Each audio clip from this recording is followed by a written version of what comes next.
Ladies and gentlemen, welcome back to the channel, and for the time being, Celtic are 12 points clear at the top of the Scottish Premiership. A 2-0 win against Kilmarnock today, business as usual, back to winning ways after a wee slip-up last week. But let's talk about it, let's go through the game. One that was definitely picked itself up as it went on, didn't it?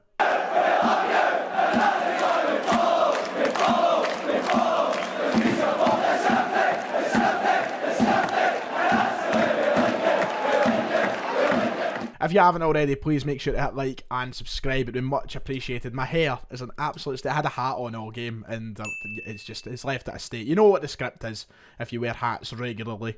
There we go. So yeah, I'm a bit of a mess, but we're here. We've got to review what the main attraction is, and that's Celtic with their 2-0 win at Parkhead today. Interestingly enough, the first clean sheet Celtic have kept at Celtic Park in the league since that 4-0 win against Rangers back in September. A bizarre stat, one that I did not realise until we done the podcast the other night. So I'm glad that clean sheets are back. You can maybe credit the likes of Alistair Johnson for that, coming into the side for the first time at Celtic Park. But yeah, delighted. 2-0 win with a lot more opportunities that could have been converted to goals. The story of Celtic's season, if you like. But we can't be too harsh on this side. What we've scored, I think something like 65 goals in 21 league games. To be petty about it would be incredibly harsh. Yes, it would be nice to see us finish a lot more of them, to be more clinical, and hopefully that's something that changes with additions to the side, etc. But today I thought we picked ourselves up out of a sticky situation in that first half to really change the game, turn it on its head. When we really had to. Kilmarnock made it difficult. Let's not get ourselves mixed up with anything here. It was a tough first half. Kilmarnock even created a couple of chances of their own, but they made it really, really hard in that first half. They were defensively, they were set up very well, very pragmatic, and we just couldn't do things right. And, you know, that came with slack passes as well and just not making the right decisions on the ball. But they really did make it difficult. And it was, as we edged ever closer to half-time, I was starting to worry that would maybe be the case for the whole game. But we found a way. We found a goal. And I think that we took that confidence from that goal into the second half and made it an entirely different game. Second half, we were a lot better. We created so many chances. We looked a lot smarter. We looked our usual selves. We were making the right decisions on the ball. And once again, you see it with kind of both goals, but in particular the second, how good the movement was and how good the passing was. It was the Celtic we know and love. So even though we were maybe deprived of that in the opening 45 minutes of the game, we certainly gave ourselves a kick up the backside heading into the second half, and we found our usual selves, which was nice. So let's try and talk about one of those typical kind of league games where there aren't many flashpoints. We headed into this game, of course, with the magnifying glass being on VAR, being on the referees. We didn't really see a lot of that today. There was an offside goal for Celtic that was rightly offside. There was a couple of calls for penalties right at the start of the game for Killie. There was one that maybe could have been looked at for us as well, but I think the decisions were spot on. But of course, that was the kind of major talking point heading into this game. How would the referees' decisions influence the game? And I'm glad that we did get a game where it didn't really change the course of what was happening. There was nothing that really became the talking point. And that makes me happy because I've been sick and tired of being on social media this week. I'm absolutely fed up of seeing fans of opposition teams saying that Celtic are playing the victim card, giving it the victim patter. It's not the case. I think that Celtic fans, Celtic staff, Celtic players are speaking very honestly. You look at Ange Postecoglou, for example, his comments in the press conference yesterday. You look at Alistair Johnson's comments for the Match Attacks promo, whatever it was, his comments in that as well.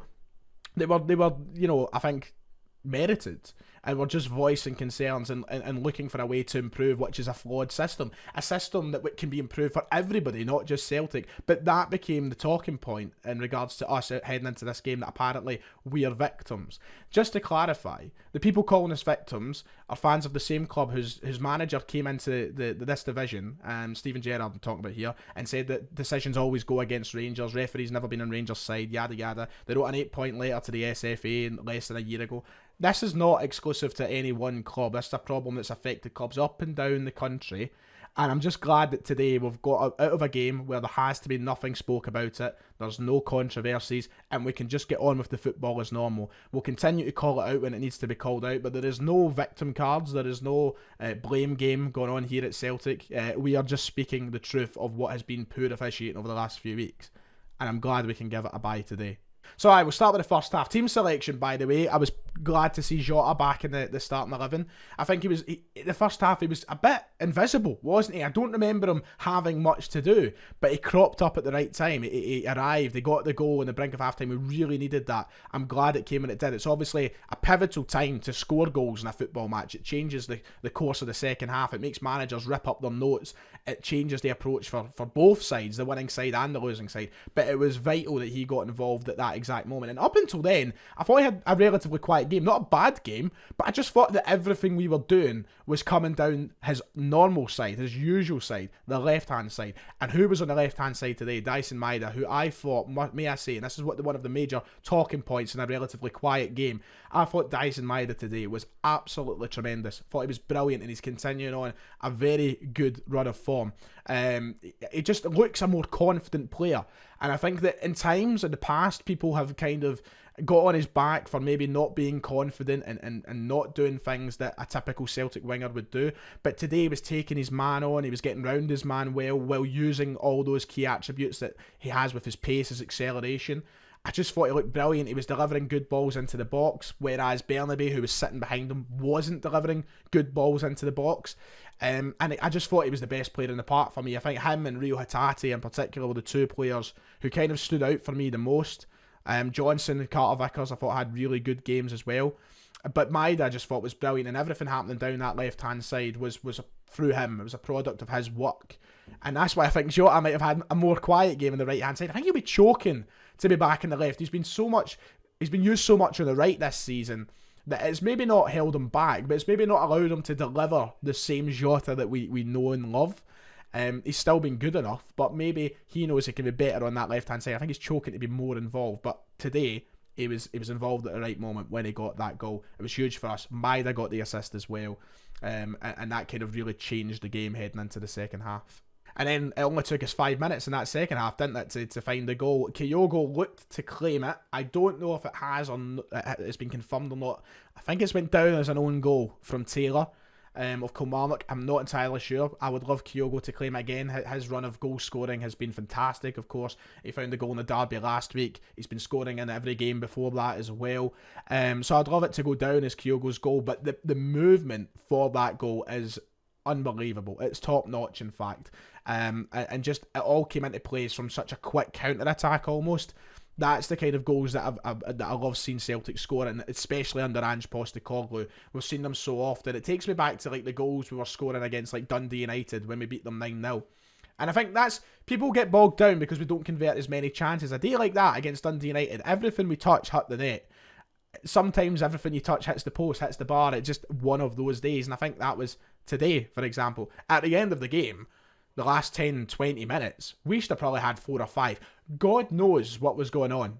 God knows what. I have no idea how the ball never hit the net. So many good chances. Giacomakis nearly scoring an absolute screamer, by the way. And talking about Giacomakis very quickly, really enjoyed his performance off the bench today. Had a couple of big opportunities that he was unlucky with. But, people were saying in a few of the games that he's came off the bench that he's not looked himself, he's maybe down tools. I thought today wasn't exceptional by any means, but he came on and he was certainly busting a gut, I thought. But he was so unlucky with that shot from range, and I think the whole team were just unlucky with the amount of chances that were hitting off the bar or the keeper was saving. We could have and should have had a lot more, but it was just one of those days. But yeah, I mean, how much can you argue with another win, a clean sheet as well?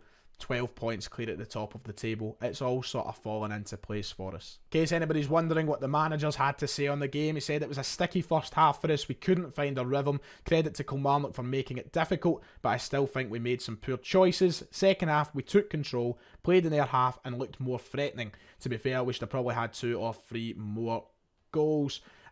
So yeah, basically everything that we can all see from the stands today. It's a very black and white game. There's not too much reading into it. There's, as I said, no big controversies, no shoulda, coulda, wouldas. We got the win. We done our job, and that's the most important thing. It's just one of your typical Saturday 3 o'clock games at a Celtic Park, isn't it? But not much else to say today. I thought Bernabei could have been better. I was kind of disappointed with his performance. Not overly, not to the point where I'm criticising him heavily or anything. I just, I'm hoping with his run of games that he just gets more comfortable, more confident, and we see better performances from him, because we don't know how long exactly Taylor will be out for. But yeah, we all pulled our weight today. We got the job done. Good substitutions as well. The 3 points. What else can I say? That's sort of it for today. It's a quick one. It's one of those games. So yeah, let me know your thoughts in the comments below. Make sure that like and subscribe. We'll be back in the channel, of course, all through the week. And we'll discuss everything in much more depth. Anyway, that'll do it. I'll see you all next time.